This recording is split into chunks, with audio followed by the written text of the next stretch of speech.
Part 2 of Killiyur Dharmasastha கோயில். ஏற்கனவே part 1 பார்த்துருப்பீங்க. ஹாய் மக்களே, எல்லாரும் எப்படி இருக்கீங்க? நல்லா இருக்கீங்களா? பத்ரேஸ்வரியம்மன் பூ முன்னாடி நல்லா விளாண்டாங்க. ஏன்னா அதான் அக்கா. அதுக்கப்புறம் எசக்கியம்மன் 2வது விளாட ஆரம்பிச்சாங்க.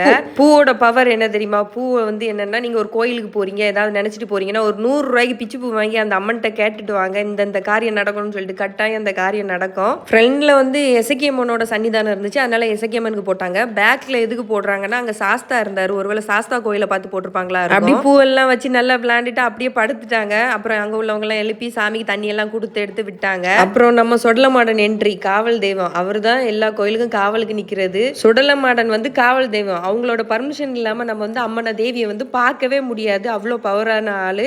அப்படியே அம்மன் கோயில பூஜை முடிச்சுட்டு அப்படி சாஸ்தா கோயில பூஜை ஆரம்பிச்சிச்சு. நாங்க அங்க போயிட்டோம் சாஸ்தா கோயிலுக்கு. சாஸ்தா கோயில்னாலே அங்க கண்டிப்பா பட்டாசு வெடிப்பாங்க. அது ஏன்னு சொல்லி தெரிஞ்சா கமெண்ட் பண்ணுங்க.